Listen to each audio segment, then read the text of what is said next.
আজকে আমরা ফিনান্স প্রথম পত্র অধ্যায় 4 আর্থিক বিশ্লেষণ চ্যাপ্টারের একটা ইম্পর্টেন্ট কনসেপ্ট নিয়ে আলোচনা করব। সেটা হলো কি সমচ্ছেদ সমচ্ছেদ বিন্দু। এটাকে আমাদের সম আয় ব্যয় বিন্দু বলা হয়। সম আয় ব্যয় বিন্দু বলা হয় এবং এটাকে আমরা ইংলিশে বলি কি ব্রেক ইভেন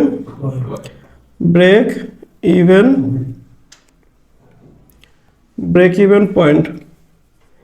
এটাকে সংখ্যায় বলি কি BEP। আচ্ছা, ব্রেক ইভেন পয়েন্ট বলতে আমরা কি বুঝি, আইডিয়া আছে? হ্যাঁ, আচ্ছা দেখো, ব্রেক ইভেন পয়েন্ট বলতে আমরা কি বুঝি, যে বিন্দুতে প্রতিষ্ঠানের লাভ বা ক্ষতি কিছুই হয় না তাকে সমচ্ছেদ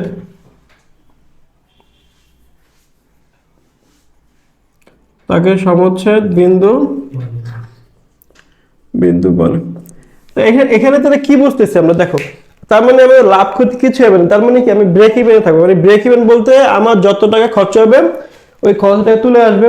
তো যদি আমি এভাবে বলতে চাই যে বিন্দুতে প্রতিষ্ঠানের খরচের অর্থ উঠে আসে তাকে কি বলে, ব্রেক ইভেন পয়েন্ট বলে। মানে খরচ যা করছিলাম খরচ তা উঠে আসছে, তার মানে খরচ এবং আমার আয় দুইটাই কি হয়ে গেছে, সমান হয়ে গেছে।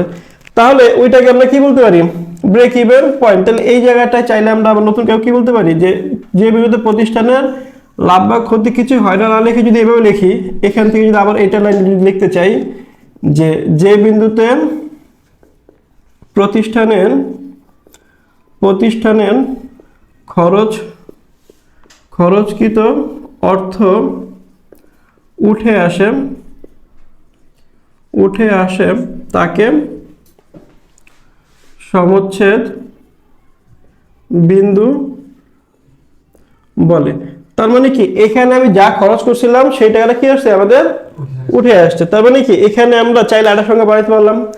এখন চিন্তা করো, এই চ্যাপ্টারের এই সমচ্ছেদ বিন্দুর আমাদের ফর্মুলা আমরা কি করি, লিখি, মুখস্থ করি, ঠিক না? কিন্তু এই ফর্মুলাগুলো আমাদের কি করা যাবে না, মুখস্থ করা যাবে না। তাহলে এই ফর্মুলাগুলো কনসেপ্টগুলো বুঝতে হবে। তো প্রথমে আমরা ফর্মুলাটা লিখি, এরপরে ফর্মুলার পিছনে লজিক নিয়ে আলোচনা করব, ঠিক আছে? তো প্রথমে আসো আমাদের সূত্রটা কি বলতো সেটা নিয়ে একটু আলোচনা করি, দেন আমরা এর লজিক নিয়ে আলোচনা করব। প্রথমে আসো সমচ্ছেদ বিন্দু একক। তো এটাকে আমরা কি বলি, ব্রেক ইভেন পয়েন্ট ইউনিট, ঠিক না? তো এখানে আমরা স্থায়ী ব্যয় বা স্থির ব্যয় ডিভাইডেড বাই একক প্রতি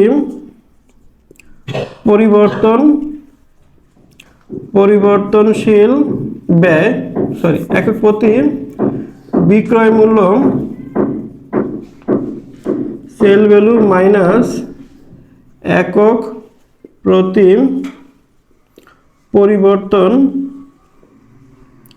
পরিবর্তনশীল ব্যয় আমরা কি করব, মাইনাস করব। তাহলে আমরা পেয়ে যাব কি আমাদের সমচ্ছেদ বিন্দু একক। প্রথমে আমরা যে বিষয়টা বুঝবো যে এই ফর্মুলাটা এরকম হইলো কেন, সেটা বোঝার জন্য আমাদের এই প্রতিটা টপিক সম্পর্কে আলাদা করে বোঝা লাগবে। দেন আমরা এটা কি সহজে কি করতে পারবো, এই ফর্মুলা কেন হলো সেটা বুঝতে পারবো। তো প্রথমে আসো, এটা হচ্ছে মূল যে কনসেপ্ট, সেটা হলো কি আমাদের বিক্রয়। কি আছে মূল কনসেপ্টটা কি আমাদের এখানে, বিক্রয়। দেখো একটা পণ্য যদি আমরা 200 টাকা কি করি, বিক্রয় করি, কত টাকা, 200 টাকায় বিক্রি করি, তাহলে এটার ভিতরে আমাদের দুইটা কনসেপ্ট কি থাকে, লুকানো থাকে।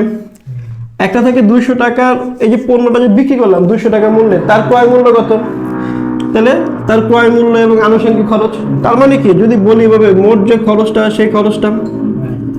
আর কি থাকে এখানে, মুনাফা থাকে নাকি, এটাই থাকে।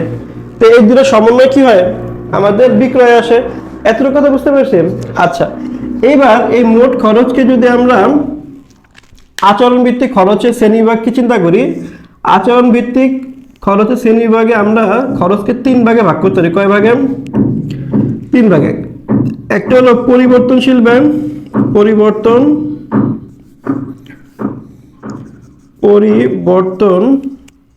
পরিবর্তনশীল ব্যয় অথবা চলতি ব্যয়, এটাকে আমরা ইংলিশে বলি কি ভিসি, ভেরিয়েবল কস্ট। এরপরে আমরা করি কি স্থায়ী ব্যয় বা স্থির, এটাকে আমরা বলি কি ফিক্সড কস্ট। আর এটা হলো আধা পরিবর্তনশীল ব্যয় বা আধা পরিবর্তনশীল ব্যয় বা মিশ্র ব্যয় বলতে পারি আমরা, মিক্সড কস্ট। হ্যাঁ, তাহলে এটাকে আমরা কি বলি?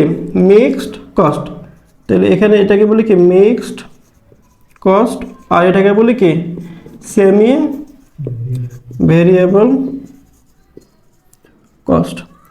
আচ্ছা, এই 3টা কনসেপ্টের ভিতরে আমাদের এই চ্যাপ্টারে কাজে লাগবে এই 2টা। দেখো ফর্মুলার ভিতরে আমাদের কি স্থায়ী ব্যয় আর পরিবর্তনশীল ব্যয় আছে, আমাদের কি আধা পরিবর্তনশীল ব্যয় আছে? নাই। এখন আধা পরিবর্তনশীল ব্যয় নাই কেন? দেখো এইটা আসলে গুরুত্ব আমরা যদি চিন্তা করি বর্ডার মাইন্ডে, এখানে 2টা জিনিস থাকে। আধা পরিবর্তনশীল ব্যয় 2টা জিনিস থাকে। একটা হলো একটা লেভেল পর্যন্ত কি থাকে, ব্যয়টা স্থির থাকে, আর বাকিটা আমাদের কি থাকে, পরিবর্তনশীল। তো যখন আমরা এই চ্যাপ্টারের ম্যাথগুলো করি তখন আমরা কি করি, এই স্থির ব্যয় যতটুকু অংশ স্থির আছে অতটুকু এই স্থিরের সাথে কি করে দিই, অ্যাড করে দিই। আর এই পরিবর্তনশীল ব্যয় যতটুকু পরিবর্তন সেটা কি করি, এটার সাথে অ্যাড করে দিই। কথা বুঝছি তো? অ্যাড করে যদি দেই তাহলে এইটা আর নতুন করে আমাদের লেখার কোনো প্রয়োজন নাই। তাহলে আমরা বিক্রয় থেকে যদি এখন পরিবর্তনশীল ব্যয় আর স্থির ব্যয় বাদ দিই তাহলে আমাদের ব্যয়টা 0 হয়ে যাবে।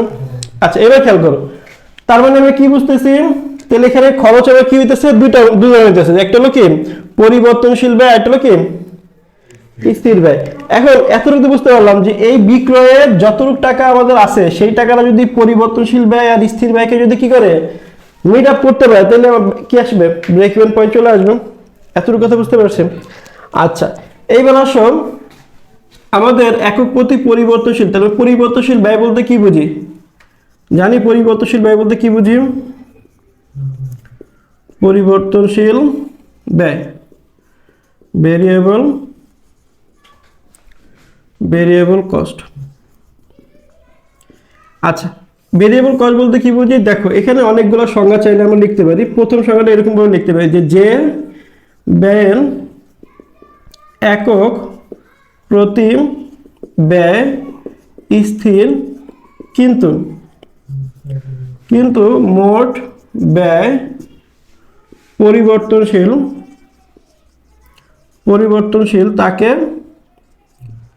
তাকে পরিবর্তনশীল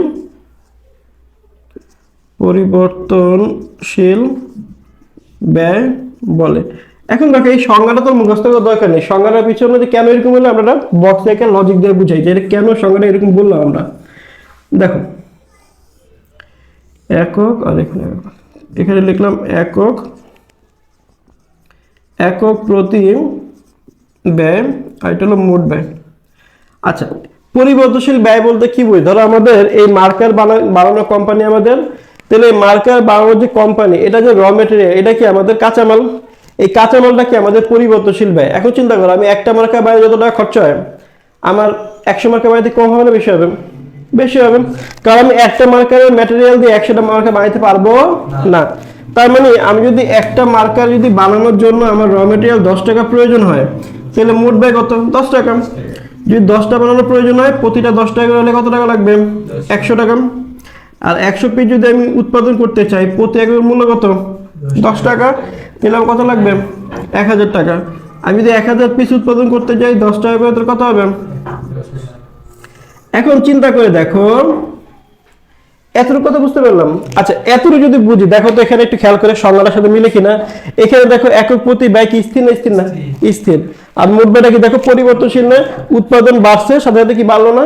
আবার এখানে উৎপাদন কমলে ঠিক কি হলো? ব্যয়টা হ্রাস পাইলো। তাহলে এখান থেকে চাইলে আমরা কি করতে পারি, আর একটা সংজ্ঞা লিখতে পারি যে যে ব্যয়ের আচ্ছা, যে ব্যয় উৎপাদন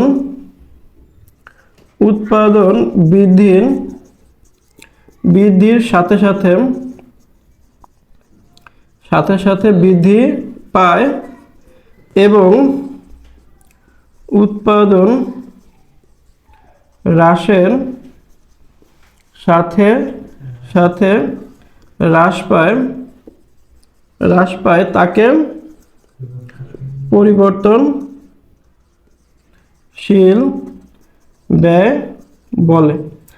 তার মানে এখানে আমরা কি বুঝলাম, দেখো কি বলছি, যে ব্যয় উৎপাদন বৃদ্ধির সাথে সাথে বৃদ্ধি পায়। তার মানে দেখো তোমরা খেয়াল করো, এখানে আমাদের একক কত আছে, এই যে এক একক যত টাকা ছিল, কত টাকা, 10 টাকা। আর 10 একক কত হইলো আমাদের মোট ব্যয়, 1000, 100 পিসের জন্য কত হলো, 1000। তার মানে কি উৎপাদন বাড়লো, সাথে সাথে কি মোট ব্যয়টা বাড়লো। আবার উৎপাদন যদি 1000 থেকে যদি 100 হয় তাহলে কমে গেল, 100 থেকে 10 পিস হলো কমে গেল, 10 পিস থেকে 1 পিস হলো কমে গেল। তার মানে কি যে ব্যয় উৎপাদন বৃদ্ধির সাথে সাথে বৃদ্ধি পাইছে, তার মানে উৎপাদন বাড়ছে, মোট ব্যয়ও বাড়ছে। আবার উৎপাদন হ্রাস পাই তাহলে কি হচ্ছে, মোট ব্যয় হ্রাস পাইছে। এখানে যদি আমরা চাই এটাকে আরেকটু স্পেসিফিক লিখতে পারি, সাথে সাথে মোট ব্যয় লিখতে পারি, মোট ব্যয় বৃদ্ধি পায় এবং উৎপাদন হ্রাসের সাথে সাথে মোট ব্যয়, তাহলে সংখ্যাটা আরো সুন্দর হয়ে গেল। যে তার মানে কি বুঝলাম, ক্লিয়ার এতটুকু কথা। তার মানে পরিবর্তনশীল ব্যয়ের মূল কনসেপ্টটা কি, যে এখানে আমাদের একক প্রতি ব্যয় কোনোভাবে পরিবর্তন করা যাবে না। এতটুকু কথাই বুঝতে পারছি, নোরা ক্লিয়ার, সাগর বুঝছে? আচ্ছা, এইবার আসো আমরা এতটুকু দরকার আছেন? আচ্ছা ঠিক আছে, তাহলে আমরা এতটুকু মুছে দিই। হ্যাঁ, এইবার আসো আমাদের আরেকটা কনসেপ্ট বোঝানো বাকি আছে, সেটা কি, স্থায়ী ব্যয় বা স্থির ব্যয়। আচ্ছা, স্থায়ী ব্যয় বা স্থির ব্যয় বলতে আমরা কি বুঝি বলতে পারবো? স্থায়ী ব্যয় স্থির ব্যয় বলতে আমরা বুঝি কি, যে ব্যয়টাকে আমাদের স্থায়ী বা স্থির ব্যয়, এটাকে আমরা কি বলি, ফিক্সড কস্ট। এখন এই ফিক্সড কস্ট সংজ্ঞা যদি বুঝতে চাই তাহলে কিভাবে বলতে পারি, দেখো, যে ব্যয়ের মোট ব্যয় স্থির, যে ব্যয়ের মোট ব্যয় স্থির কিন্তু একক প্রতি ব্যয় পরিবর্তনশীল,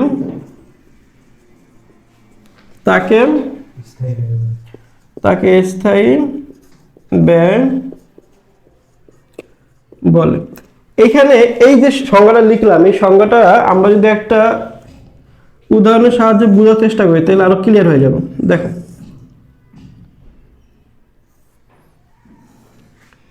এখানে লিখলাম একক মোট ব্যয় আর একক প্রতি, আচ্ছা একটা স্থির ব্যয়ের উদাহরণ নিই। ধরো আমাদের এই যে আমরা যেখানে এই মার্কাগুলো বানাবো, যে কারখানা, সেটা একটা ভাড়া আছে না নাই? আচ্ছা আচ্ছা, কারখানা যদি ভাড়াটা চিন্তা করি, ধরো কারখানায় আমি মার্কার এই মাসে উৎপাদনই করলাম না, কারখানা ভাড়া দেওয়া লাগবে। আচ্ছা, এই মাসে আমি প্রচুর উৎপাদন করলাম, গত মাসের তুলনায় ধরো এই মাসে 1 লাখ পিস বেশি উৎপাদন করলাম, ভাড়া কি বেড়ে যাবে? বাড়বে না। তার মানে কি বুঝতেছি, যে আমার এই ব্যয়টা উৎপাদন করি বা না করি, উৎপাদন বেশি করি কম করি, এর সাথে কোনো ইফেক্ট নাই, সে কি আমাদের স্থির হবে। তার মানে আমাদের ধরে নাও আমাদের এই যে গোডাউনটা আছে, সেই গোডাউনের খরচা হয় কত টাকা, মানে কারখানার খরচা হয় 20,000 টাকা। তাহলে 1 পিস উৎপাদন করলে একক প্রতি ব্যয় কত হবে, 20,000। যদি আমি 10 পিস উৎপাদন করি তাহলে 2,000 টাকা। যদি আমি 100 পিস উৎপাদন করি তাহলে 200 টাকা। যদি আমি 1000 পিস উৎপাদন করি তাহলে 20 টাকা। আর যদি আমি 10,000 পিস উৎপাদন করি তাহলে 2 টাকা। তো দেখো তো এখানে আমরা কি বুঝতেছি, সংখ্যার সাথে মিল পাইলাম কিনা, যে ব্যয়ের মোট ব্যয় স্থির, দেখো মোট ব্যয়টা কি আমাদের এখানে স্থির না, 20,000 টাকাই আছে, কিন্তু একক প্রতি ব্যয় পরিবর্তন, দেখো একক প্রতি ব্যয় কি চেঞ্জ হয়েছে না আমাদের, তাহলে কি সংখ্যার সাথে মিল আছে? তাহলে সংজ্ঞাটা কি বুঝতে পারলাম? তাহলে এখন যদি চিন্তা করি যে সংজ্ঞা আমরা কি আরেকভাবে লিখতে পারি, যে দেখো এখানে উৎপাদন বাড়ুক অথবা কমুক, আমাদের মোট ব্যয় কি কোনো পরিবর্তন হয়েছে না। তো যদি আমি এভাবে বলতে চাই যে ব্যয় উৎপাদন হ্রাস বৃদ্ধির সাথে প্রভাব পড়ে না, তাই কি বলেন মোট ব্যয় মানে স্থির ব্যয় বলে, বুঝতে পারছি না বুঝি নাই। তার মানে আমি সকাল লিখতে পারি যে যে ব্যয় উৎপাদন হ্রাস বৃদ্ধির সাথে সাথে হ্রাস বা বৃদ্ধির সাথে সাথে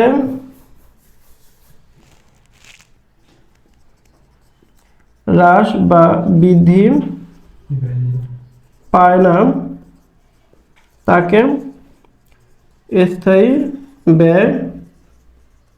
দেখো তো বুঝছি কিনা?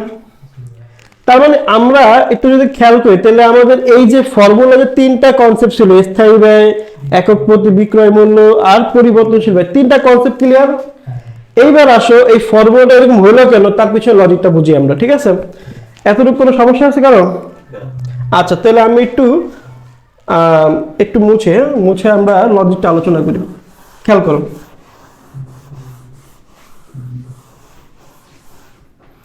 নতুন হয়েছে? আচ্ছা এখানে আমরা খেয়াল করি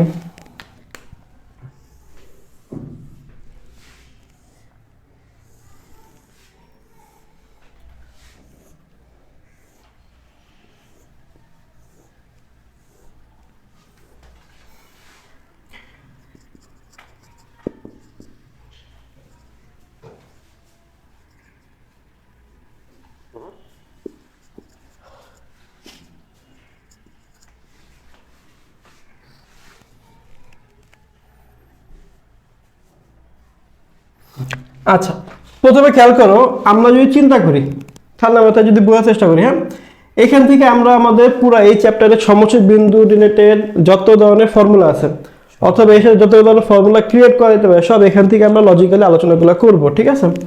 তো খেয়াল করো এখানে আমাদের শুরু হবে কার উপর বেস করে, যে আমরা যে লাভ ক্ষতিগুলো চিন্তা করি সেগুলি কার উপর বেস করে হয় বলতো? বিক্রয়ের উপর বেস করে হয় নাকি না? আমাদের একটা প্রতিষ্ঠানে লাভ হবে না লস হবে, প্রতিষ্ঠান লাভবান হবে না লস যাবে, কিসের উপর ডিপেন্ড করে? বিক্রয়ের উপরে। তাহলে এখানে আমরা কি দিয়ে শুরু করব? বিক্রয়। আচ্ছা আমরা ধরে নিলাম এখানে আমরা একক প্রতি বিক্রি করি 200 টাকা। কত টাকা? 200। আচ্ছা এক পিস আমরা বিক্রি কত টাকায়? 200 টাকা। আচ্ছা এইটা যদি বিক্রি করতে চাই তার জন্য আমাদের পরিবর্তনশীল ব্যয় আছে না নাই?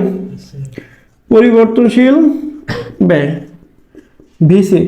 এখন এটা জন্য প্রতিটা এককের জন্য পরিবর্তনশীল ব্যয় আছে হলো ধরো আমাদের 150 টাকা। তার মানে আমি যদি 200 টাকায় সেল করতে চাই তাহলে আমাকে 150 টাকা ব্যয় করতেই হবে। তার মানে ভেরিয়েবল কস্ট আমার কোনোভাবে কি চেঞ্জ করা যাবে না। তাহলে আমার এই যে চিন্তা করো, তাহলে আমরা এখানে কি শিখতেছি? সমচ্ছেদ বিন্দু মানে কি ব্যয়টা জিরো হবে কি হবে, ঠিক না? তাহলে আমার বিক্রয় থেকে যদি 150 টাকা আমরা কি করে দিয়ে দিই মানে বাদ দিয়ে দিই, তাহলে আমার থাকে কত টাকা? 50 টাকা। আচ্ছা এই 50 টাকার ভিতরে আমরা যদি চিন্তা করি কি কি থাকতে পারে, দুইটা জিনিস থাকে। এক হলো আমাদের স্থায়ী ব্যয়কে জিরো করতে হবে, মানে স্থায়ী ব্যয় কি করতে হবে? ব্যাকআপ করতে হবে। আর এটা হলো কি আমাদের প্রফিট করতে হবে, মুনাফা অর্জন করতে হবে। তাহলে এখন যদি চিন্তা করি তাহলে এইটা হলো, এটাকে আমরা তাহলে একটা নাম দিই, তখন কি বলি এটাকে?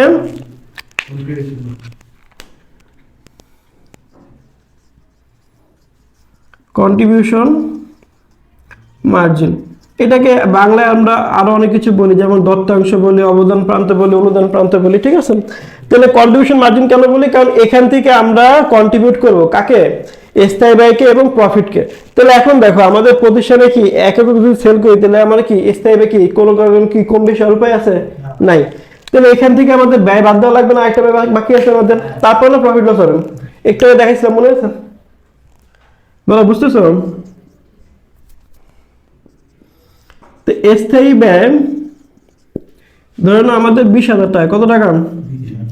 আচ্ছা 20,000 টাকা আমাদের মাইনাস করতে হবে না এখান থেকে? আচ্ছা যদি মাইনাস করি তাহলে এখানে দেখো তো কত টাকা থাকে আমাদের? নেগেটিভ ফিগার থাকে না? কত থাকে? 19,950। তাহলে এই যে 19,950 কি হলো? আমাদের ক্ষতি হলো না? তার মানে এখন আমরা লাভে আছি না লসে আছি? লসে আছি।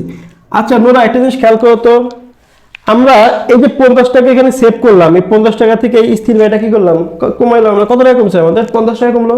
আচ্ছা আমরা আরেকটা ঘর করি, এখানে কত একক আমরা বললাম, এখানে 2 একক যদি আমি সেল করি তাহলে কত টাকা হবে? 200 যদি 1 টাকা হয় তাহলে 400 টাকা 2 এককে হবে। তো 150 টাকা যদি পরিবর্তনশীল হয় তাহলে 200 300 হবে।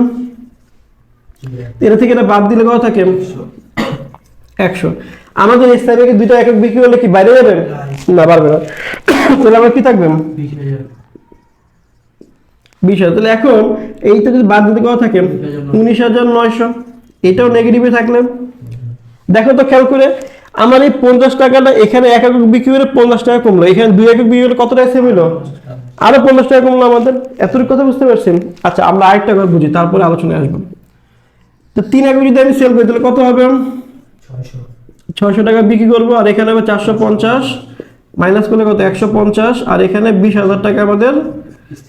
তাহলে এখন এখানে কত হবে? তাহলে 19,850। এটাও নেগেটিভে থাকবে। তাহলে এখানে কি বুঝতেছি যে আমাদের ব্রেক ইভেন্টে আসতে হলে আমাদের কি লাগবে? এই যে কন্ট্রিবিউশনটা, এই কন্ট্রিবিউশনটা যদি 20,000 এর সমান হয় তাহলে কি হবে? এখানে 0 আসবে। তার মানে ওই বিন্দুতে আমার ব্যয় এবং লাভ এবং কি ক্ষতি দুইটা কি থাকবে? স্থির থাকবে, জায়গা থাকবে। তার মানে কি বুঝতেছি? এই যে আমার কন্ট্রিবিউশন, এটা যদি আমাকে কি হইতে পারে? 20,000 টাকা হইতে পারে বা হয়, তাহলে আমাদের ব্যয় কি হবে? 0 হবে। আচ্ছা, 20,000 যদি হইতে হয়, কি হইতে হয়? তাহলে আমি প্রত্যেকটা এককে কত টাকা করে সেভ করতেছি? 150 নাকি 50? 50। তাহলে 50 করে যদি সেভ করি, ঠান্ডা মাথায় বুঝো, তাহলে আমি যদি প্রতি এককে যদি 50 টাকা করে সেভ করি, কত টাকা পর্যন্ত আসতে হবে আমাকে? 20,000 পর্যন্ত আসতে হবে। তাহলে 20,000 টাকা যদি আমি করতে চাই তাহলে কতগুলো সেল করতে হবে? 20,000 ডিভাইড বাই যদি 50 করি তাহলে কি পাওয়া যায় না যায় না? যায়। তো যদি পাওয়া যায় তাহলে কত হয়? এটা যদি আমরা যদি কাটাকাটি করি 4, আর এখানে কত? 0 0 400। তাহলে 400 একক যদি আমি কি করি? বিক্রি করি, তাহলে আমাদের লাভ বা লস কিছুই হবে না। এতটুকু কথা বুঝতে পারছে? আচ্ছা, তাহলে এবার একটু খেয়াল করো তো, এখানে 400 একক লিখি তো আমরা। 400 একক বিক্রি করলে আমাদের লাভ লস কিছু হয় কিনা দেখি। তো 400 একক যদি আমি বিক্রি করি তাহলে 200 করে প্রতি এককের মূল্য, তাহলে কত হবে এখানে? 80,000। 150 করে কত হবে বলো? 60,000। তাহলে এটা থেকে মাইনাস কত আসে? 20,000। তাহলে স্থায়ী কত? এইবার দেখো তাহলে কত আসে। তার মানে দেখো একটু ফর্মুলাটা যে এরকম হলো কেন বুঝতে পারতেছি, যে এই স্থায়ী ব্যয়কে অনুদান প্রান্ত দিয়ে যখন আমরা ডিভাইড করি তখন আমরা যতগুলো একক পাই সেই এককগুলো যদি আমি সেল করতে পারি তাহলে কি আসে আমাদের? তাহলে এই যে ফর্মুলাটা যে এরকম হলো, এর পিছনে লজিকটা বুঝতে পারছেন না? বুঝি নাই? আচ্ছা, এইবার খেয়াল করো, যদি আমি কোনো কারণে একটু খেয়াল করো, এখানে কিন্তু ফর্মুলার মূল কনসেপ্টটা কিন্তু বিক্রয় না, এখানে কি কন্ট্রিবিউশন কাজ করতেছে। কন্ট্রিবিউশন যত হবে অত টাকায় আমার ওইটার উপর বেস করে কি হবে? এটার একক চেঞ্জ হবে। যদি কন্ট্রিবিউশন এখানে যদি আরো বড় হইতো তাহলে কম বিক্রি করা লাগতো, কন্ট্রিবিউশন যদি আরো ছোট হইতো তাহলে আরো বেশি একক বিক্রি করা লাগতো, ঠিক না? তার মানে এখানে বিক্রয় চেয়ে গুরুত্বপূর্ণ কত টাকা আমি কন্ট্রিবিউশন রাখতে পারতেছি, মানে কত টাকা আমি সেভ করতে পারতেছি। তার মানে এখানে আমি কি বুঝতেছি? বিক্রয় থেকে পরিবর্তনশীল ব্যয়ের যে অংশটুক, এই অংশটুক কখনোই আমি কি করতে পারবো না? কমাইতে বা বাড়াইতে পারবো না। তার মানে আমি বুঝতেছি কি, যে আমি কন্ট্রিবিউশন যদি ঠিক রাখতে পারি, মানে কন্ট্রিবিউশন যদি আমি নিয়ন্ত্রণে আনতে পারি, তাহলে কি আমাদের কমকে আমরা কি করতে পারবো? বিক্রি করলে আমরা টাকাটা ব্যাক পাবো। এতটুকু কথা বুঝছি সেটা বলো। আচ্ছা, এতটুকু যদি বুঝি, এখন 400 এককে যদি কম উৎপাদন করি, 400 একক চাইতে যদি কম আমি বিক্রি করি, ধরো 399 একক যদি আমি কি করি? বিক্রি করি, তাহলে আমার লস হবে 50 টাকা। কত টাকা লস হবে? কারণ আমার প্রতিটা জায়গায় তুমি ক্যালকুলেশন করে দেখতে পারো, কারণ এখানে প্রতিটা জায়গায় আমার 50 টাকা কন্ট্রিবিউট হচ্ছে। কারণ কি, আমি যতই বিক্রি করি আমার প্রতি এককে সেভ হবে কত টাকা? 50 টাকা। তার মানে কন্ট্রিবিউশন কত হবে? 50 টাকা। তার মানে আমি যদি একটা 400 একক যদি কোনো কারণে যদি এক একক কম বিক্রি করি তাহলে আমার প্রফিট হবে না, 50 টাকা লস হবে। কারণ এই 50 টাকা আমার কি লাগবে? আরো লাগবে। আবার যদি আমি 400 একক উৎপাদন করি, বিক্রি করি 400 এক একক যদি আমি বিক্রি করা শুরু করি, তাহলে আমাদের এখানে 50 টাকা প্রফিটে থাকবো আমরা। কিভাবে হবে? সিম্পল কথা হচ্ছে, তুমি গুণ করে দেখো যে 50 টাকা তোমার সেভ হবে। কথা বুঝতে পারছি না? বুঝি নেই? এতটুকু কথা ক্লিয়ার? তাহলে যে ফর্মুলা যে আমাদের এরকম হয়, স্থায়ী ব্যয় ডিভাইড বাই যে একক প্রতি বিক্রয় মূল্য মাইনাস কি পরিবর্তনশীল ব্যয় হয়, বুঝতে পারছি? আচ্ছা, এবার যদি খেয়াল করি, এই যে একক প্রতি বিক্রয় মূল্য থেকে যদি একক প্রতি পরিবর্তনশীল ব্যয় বাদ দেয় তাহলে আমরা কি পাইতেছি বলতে পারবো? Contribution margin. তাহলে আমরা চাইলে কি এভাবে লিখতে পারি না? Break even point unit is equals to fixed cost divide by CM লিখতে পারি। সিএম মানে কন্ট্রিবিউশন মার্জিন লিখতে পারি। তাহলে এইটাও তো আমরা ফর্মুলা লিখতে পারি না? পাই না? পারি। আচ্ছা সিএম মানে কি কন্ট্রিবিউশন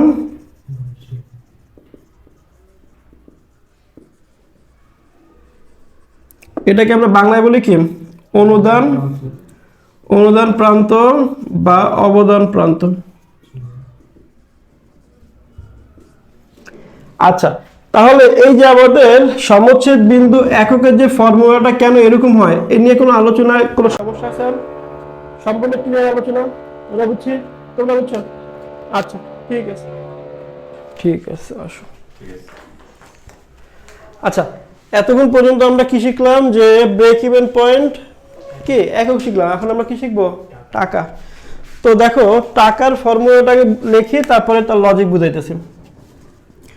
দেখো সমচ্ছেদ সমচ্ছেদ বিন্দু টাকা এটা আমরা অনেকভাবে বের করতে পারি। যদি আমরা এই রেজাল্টটা বের করা থাকে তাহলে আমরা কি লিখতে পারি সমচ্ছেদ বিন্দু একক ইন্টু একক প্রতি বিক্রয় মূল্য। আচ্ছা এটা গেল আমাদের একটা কনসেপ্ট। তো এটা আমরা যদি চাই যে না আমরা এভাবে লিখবো না অথবা অথবা এটা তো বুঝতে পারছি যে আমাদের একটা ধরো 400 একক উৎপাদন করা লাগবে, 400 একক বিক্রয় মূল্য গুণ করে কত টাকা পাবো সেটা জানতে পারি, সিম্পল হিসাব। কিন্তু বিষয়টা যদি আমাদের এইটা এককটা যদি বের করা না থাকে তো সেক্ষেত্রে কি করব, তখন একক আমরা বের করবো নাকি বের করবো না? বের করবো। তাহলে আগে কিভাবে বের করছি সেটা লিখবো। কিভাবে বের করছি ফিক্সড কস্ট ডিভাইড বাই কি করছি sell value minus variable cost into, তাহলে এখন কি হবে ইনটু কি করব ইনটু সেল ভ্যালু, এটা তো করবো। আচ্ছা এইবার যদি আমি চিন্তা করি যে এই মানটাকে আমি যদি মনে করি যে এইভাবে করে করছি ওকে ঠিক আছে এইভাবে করা যাইতে পারে না জানা যায়। আচ্ছা এবার যদি আমি মনে করি যে না এইভাবে আমি করব না, আমি এখানে কন্ট্রিবিউশন মার্জিন রেশিও নিব। কি নিব রেশিও, মানে একটা এককে কত টাকা করে আমার সেভ হয়। তাহলে আমরা কি লিখতে পারি ফিক্সড কস্ট ডিভাইড বাই কি করতে সি এম আর। আচ্ছা সি এম আর এটা পয়েন্ট নাকি এভাবে লিখতে পারি না? এই কনসেপ্টটাকে যদি আমরা রিভার্স করে যে সুন্দর করে অ্যারেঞ্জ করে লিখি তাহলে এভাবে লিখতে পারি না sell value minus variable cost divide by sale value, হ্যাঁ ইনটু 100 লেখার দরকার নেই, লিখতে পারি না? লিখতে পারি না? এভাবে কোনো টাকা আসবে না আসবে না? আসবে। আচ্ছা যদি আসে তাহলে আমরা চাইলে কি এটাকে আরো আগাইতে পারি। দেখো এখানে কি আছে এখানে, তাহলে এসবি এসবি যদি আমি চাই কমন নিতে পারি না? পারি না, তাহলে 1 লিখতে পারি। তাহলে এভাবে লিখতে পারি না ফিক্সড কস্ট 1, এখানে কি আছে মাইনাস মাইনাস উপরে ভিসি ডিভাইড বাই, লিখতে পারি না? পারি না? হ্যাঁ দেখো আমি সব বীজগাণিতিক দিকে সারিয়ে দিয়েছি, জাস্ট এই ফর্মুলাগুলো ক্রিয়েট করা যায় এভাবে ফেরা না বুঝলে বলি। আচ্ছা আর এই মানটাকে যদি আমরা SB minus VC divide by SB করি তাহলে এটাকে আমরা বলি কি সিএমআর, কি বলি কন্ট্রিবিউশন মার্জিন রেশিও। তাহলে এফসি ডিভাইড বাই সিএমআর, এই সিএমআর কিভাবে আসে sale value minus variable cost divide by sale value. এটা যদি করি তাহলে আমরা কি সিএমআর মানে কি কন্ট্রিবিউশন মার্জিন রেশিও আসে। বুঝতে পারছি না বুঝি নাই? এতটুকু ক্লিয়ার? তার মানে যদি আমরা চিন্তা করি যে সমচ্ছেদ বিন্দুর টাকা তাহলে আমরা কি করব সমচ্ছেদ বিন্দু এককটা আমরা বের করছি অলরেডি, শিখলাম কিভাবে ফর্মুলা এরকম হয়। দেন আমরা কি করব একক প্রতি বিক্রয় মূল্য কি করে দেব গুণ করে দেব, তাহলে পাবো কি আমরা সমচ্ছেদ বিন্দু টাকা পেয়ে যাব। এখন এইটাকে যদি আমরা এভাবে না করে যদি এককটা বের করা না থাকে আগে তাহলে আমরা কি করব এককটা বের করে নেব, বের করে তারপরে কি করব। আচ্ছা এখন যদি আমরা কোনো কারণে যদি মনে হয় যে আমরা এককটা না বের করে ডাইরেক্ট টাকায় রূপান্তর করবো, ডাইরেক্ট টাকায়, তাহলে আমরা কি করতে পারি সেল ভ্যালু এই ফিক্সড কস্ট ডিভাইড বাই কি sale value minus VC divide by, তো এই এতটুকু করলে আমরা কি পাই সিএমআর মানে একটা এককে কয় টাকা করে সেভ হয়, একটা এককে কত টাকা সেভ হয়। এই সেভটুক দিয়ে যদি এখন আমরা কি করবো ফিক্সড কস্টে গুণ করি তখন আমরা কি পাবো টাকা পেয়ে যাবো। কথা বুঝতে পারছি না বুঝি নেই? আর এইটাকেই আমরা আবার এই এতটুকুকে না লিখে সিএমআর লিখতে পারি।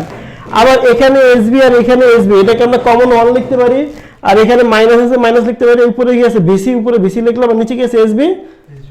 তো এগুলো আসলে কি ফর্মুলাগুলা এখান থেকে ড্রাইভ করা হয়েছে। বুঝতে পারছেন না বুঝি নাই? তার মানে এখানে যতগুলো ফর্মুলা আছে আমাদের এই ফর্মুলাগুলো কি মুখস্থ করার প্রয়োজন আছে? মুখস্থ করার প্রয়োজন আছে নাই? তার মানে এই এতটুকু যদি ক্লিয়ার হয় তাহলে আমরা সামনে আগাবো। বুঝতে পারি সবাই? আচ্ছা ঠিক আছে।